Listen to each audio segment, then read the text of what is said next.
Shalom, saudara-saudara yang terkasih di dalam Tuhan. Kembali pagi ini kita akan mendengarkan firman Tuhan. Mari sama-sama kita berdoa. Terima kasih Tuhan atas hari ini Tuhan, di mana kami ya Tuhan punya waktu Tuhan untuk dapat mendengarkan firman kebenaran Engkau. Kiranya firman Tuhan boleh melekat dalam hati kami. Pimpin setiap langkah dalam hidup kami Tuhan, supaya selalu berada dalam kehendak dan rencana Engkau. Jauhkan dari hal-hal yang tidak berkenan di hadapan Engkau. Terima kasih ya Tuhan. Hanya dalam nama Engkau, nama Tuhan Yesus kami berdoa. Amin. Firman Tuhan pada pagi hari ini bertemakan tentang tidak terbawa arus.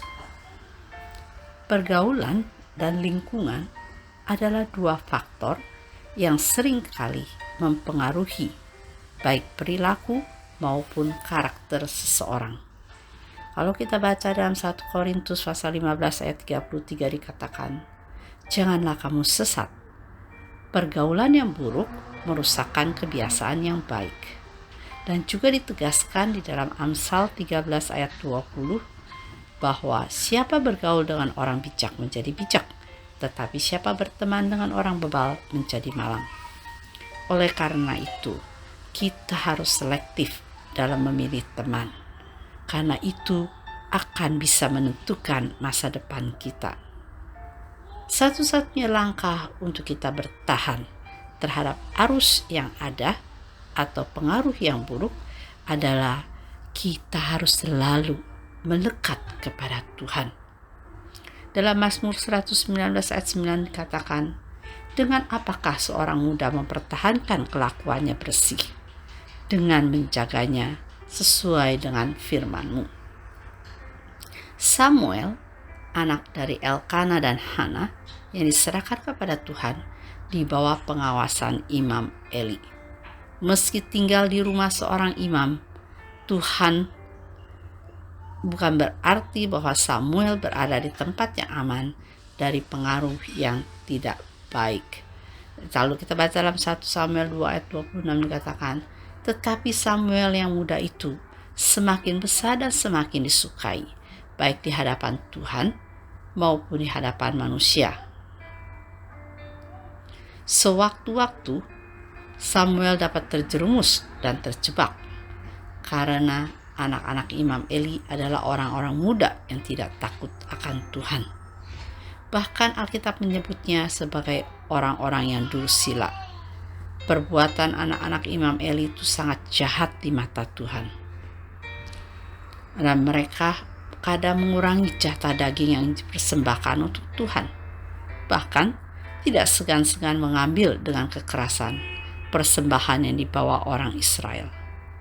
Dan tidak berhenti di situ, mereka juga meniduri perempuan-perempuan yang melayani di depan pintu kemah pertemuan. Samuel, meski kesehariannya berada di tengah-tengah orang-orang muda yang berkelakuan bejat, tetapi dapat mempertahankan hidupnya benar di hadapan Tuhan.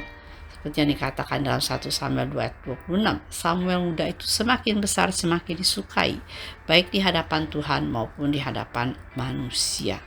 Karena Samuel dapat mempertahankan hidup yang benar di hadapan Tuhan. Dengan kekuatan sendiri, niscaya Samuel tidak akan mampu.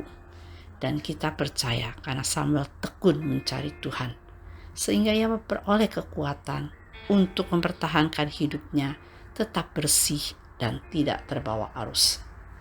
Semakin besar semakin disukai Tuhan dan juga manusia adalah bukti bahwa Samuel memiliki hati yang takut akan Tuhan, sehingga ada buah-buah roh yang dihasilkan.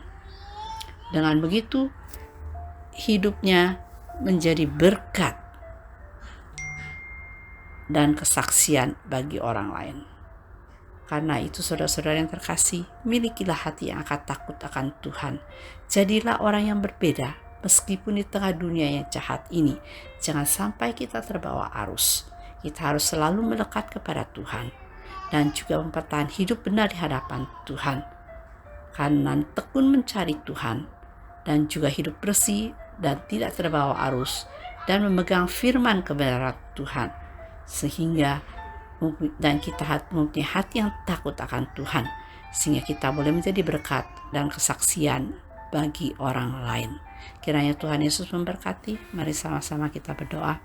Terima kasih Tuhan atas hari ini Tuhan. Kami boleh belajar ya Tuhan, seperti Samuel yang tidak mudah terbawa arus, tetapi hidup dengan mempertahankan hidup yang benar di hadapan Tuhan, dan juga punya hati yang takut kepada Engkau Tuhan, dan juga tekun mencari Engkau, memegang firman kebenaran Engkau, hidup bersih dan tidak terbawa arus. Kiranya ya Tuhan Kau pimpin hidup kami Tuhan untuk selalu boleh berada di dalam keadaan yang demikian. Terima kasih ya Tuhan, kami percaya kepada Engkau Tuhan. Hanya di dalam nama Engkau, nama Tuhan Yesus kami berdoa. Amin.